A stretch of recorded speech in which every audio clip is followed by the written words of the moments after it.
As you can see, I am logged in as Zombie. And I want to remove the account. Void? To remove this user account in Windows 11, first open Settings.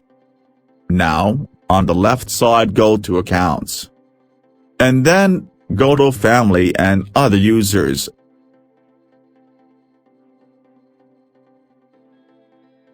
In there, you will find Other User Accounts. Now, click on the user account that you want to delete. And you will get an option to remove it. Press Delete and confirm it. After that, your user account will be removed.